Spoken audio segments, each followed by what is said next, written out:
Hello friends, good morning. स्वागत है आपका हमारे यूट्यूब चैनल में। दोस्तों, मैं हूँ प्रिया और आज मैं आपके लिए लेकर आई हूँ काफ़ी इम्पोर्टेंट पेपर है ये, जो बीपीएससी 67 का अभी पेपर हुआ है ना, मेंस चल रहा है जो कि, तो उसका हम जीएस पेपर 1, जीएस पेपर 2 पूरा एनालिसिस करेंगे।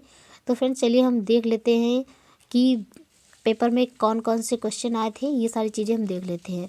और इससे पहले मैं सबसे पहले आपको बता दूं कि आप वीडियो को पूरा एंड तक देखिएगा।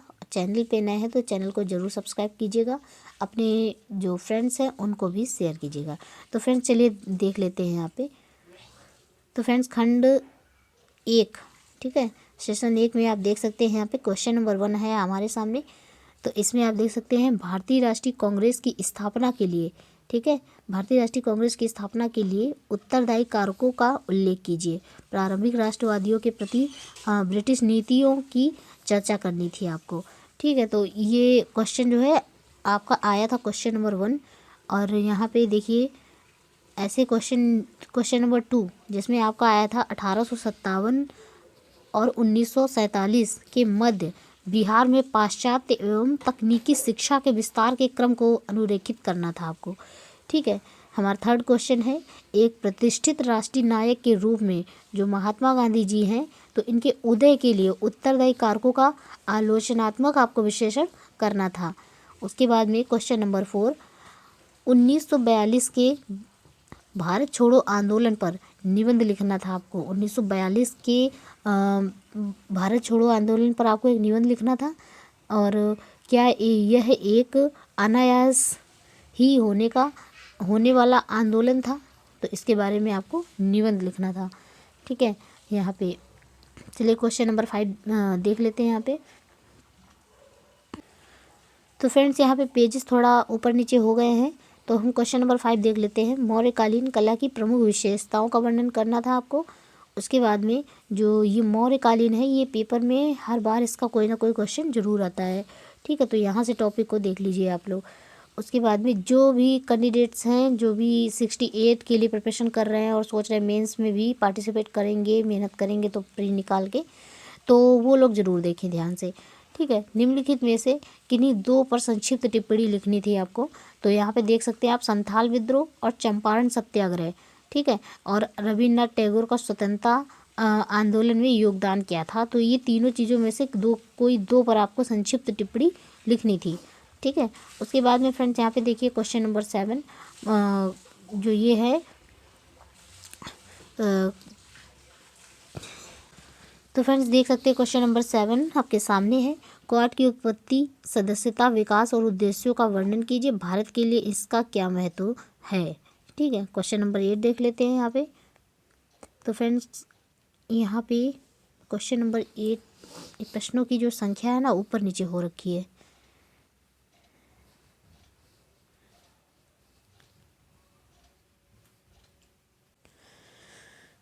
सो गाइस, यहाँ पे जो पेपर के पेजेस हैं ना, ये ऊपर नीचे हो रखे हैं ना, तो प्रॉब्लम आ रही है थोड़ी, पर कोई बात नहीं, मिल चुका है अब हमें। तो फ्रेंड्स, यहाँ पे देखिए क्वेश्चन नंबर 8 हम लोग देख लेते हैं कि क्वेश्चन नंबर 8 में क्या पूछा है। तो देख सकते हैं आप, अग्निपथ विकास अथवा विनाश की ओर पथ है, टिप्पणी कीजिए, ठीक है। तो इसका देख लीजिए आप, ये क्वेश्चन आया था। और फिर यहाँ पे क्वेश्चन नंबर 9 आया है, भारतीय संदर्भ में एक राष्ट्र एक निर्वाचन की अवधारणा का वर्णन करना था और इसके पक्ष और विपक्ष में आपको तर्क देने थे। उसके बाद देखिए, रूस और यूक्रेन के मध्य युद्ध का मूल कारण क्या है, ठीक है। यूक्रेन और रूस की जो युद्ध हुआ था उसमें मूल कारण क्या था, और भारत के संदर्भ में विश्व के राष्ट्र पर इनके प्रभाव का वर्णन करना था। उसके बाद में देखिए, उसके बाद हमारा क्वेश्चन नंबर 11।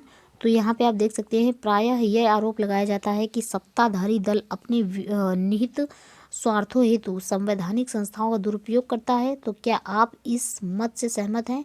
अपने उत्तर के पक्ष में तर्क दीजिए। तो फ्रेंड्स यहाँ पे मैंने सेक्शन फर्स्ट और पूरा एनालिसिस कर लिया है, और अब हम सेक्शन 2 को भी देख चुके हैं। तो फ्रेंड्स, अब हम बात कर लेते हैं सेक्शन 3 पे। तो सेक्शन 3 आप देख सकते हैं यहाँ पे आपके सामने है। तो सेक्शन 3 में देख लीजिए क्या क्या है। तो देखिए सबसे पहले आप ये देख लीजिए कि इसमें आपका आया हुआ है सांख्यिकी विश्लेषण, और उसके बाद में आरेखन और चित्रण। तो यहाँ पे क्वेश्चन नंबर 12 आपके सामने है, आप देख सकते हैं। ये जो डीआई के क्वेश्चंस है ये है, इनको पढ़ने हैं और आपको सॉल्व करने हैं। अब मोस्टली सारे डीआई होंगे, तो खंड का और खंड खा और खंड गा, ये 3 पार्ट्स इसमें आते हैं आपके। और इसी तरह इनके डीआई के क्वेश्चन आपके सामने हैं, तो आप देख सकते हैं इनको। और एक चीज़ का ध्यान रखिए कि डीआई आपकी बहुत ज़्यादा इसमें आती है, तो डीआई में अगर आपकी अच्छी पकड़ है तो आप निकाल सकते हैं ये परीक्षा। और जीएस में, जीएस और डीआई ये दोनों मिलकर ही पेपर फर्स्ट, आपका जीएस पेपर फर्स्ट बना हुआ है।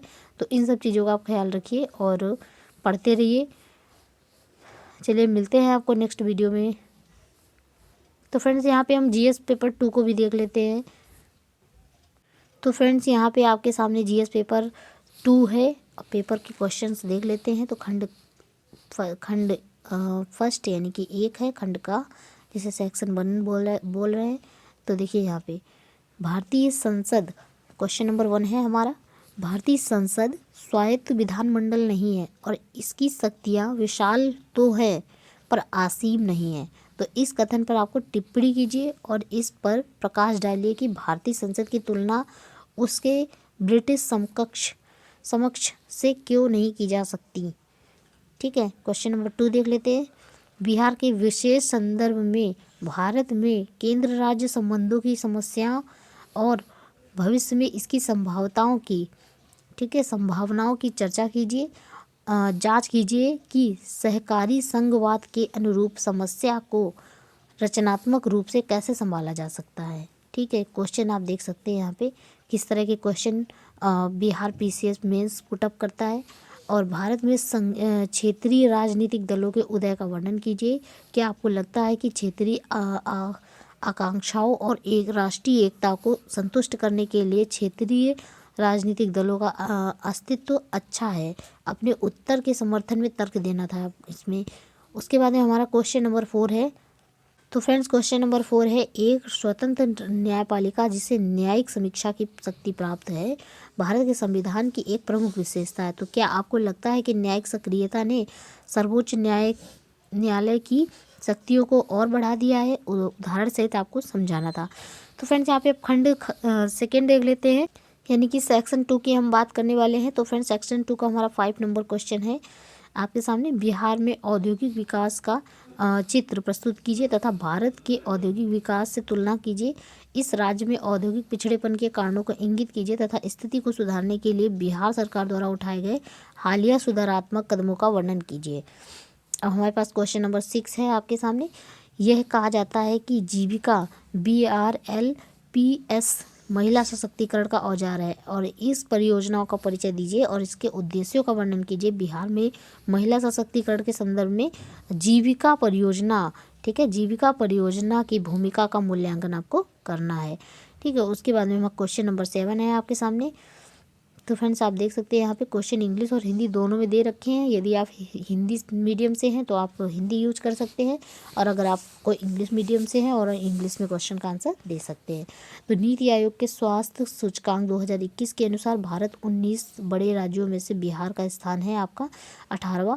तो इस राज्य में एक दयनीय स्थिति के उत्तरदायी कारणों को सूचीबद्ध कीजिए। बिहार में स्वास्थ्य स्थिति को सुधारने के क्या कदम उठाए गए हैं, क्या वे पर्याप्त है? तो अपने उत्तर को तथ्यों और आंकड़ों से पुष्ट करना है यहाँ पे। क्वेश्चन नंबर 8 गाइस हमारे सामने है।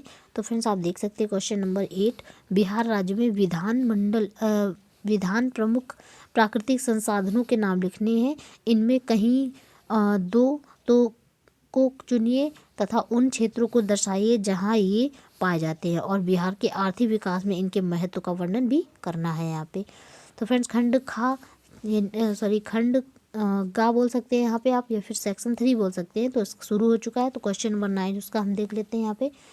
देखिए, किसी भी राष्ट्र के जीवन की गुणवत्ता और स्वास्थ्य का सीधा संबंध भोजन और आहार संबंधी सुरक्षा से होता है। भारत में उत्पादकता, खाद्यान्न की उपलब्धता, बागवानी उत्पाद आदि के मामले में उल्लेखनीय उपलब्धियां हासिल की गई हैं। उपर्युक्त परिप्रेक्ष्य में बिहार के कृषि विकास में प्रौद्योगिकी की चर्चा आपको की भूमिका की चर्चा करनी है, यानी कि जो प्रौद्योगिकी है, ठीक है, साइंस एंड टेक्नोलॉजी, तो इसका वर्णन आपको करना है। क्वेश्चन नंबर 10 की बात कर ले तो प्रौद्योगिकी एक वरदान से अधिक अभिशाप है। ठीक है, प्रौद्योगिकी यानी कि जो आपकी टेक्नोलॉजी है एक वरदान तो है ही, उससे भी अधिक यहाँ पे बताया जा रहा है कि वो अभिशाप है। तो पर्यावरण प्रदूषण के संदर्भ में इस कथन की पुष्टि कीजिए। तो बस क्वेश्चन नंबर 11 है हमारा, बिहार एक बाढ़ प्रभावित राज्य है, तो आधुनिक प्रौद्योगिकी बाढ़ को नियंत्रित करने और इस तरह के आपदा प्रबंधन से कैसे मदद की जा सकती है, तो उपयुक्त उदाहरण से स्पष्टीकरण आपको देना है यहाँ पे।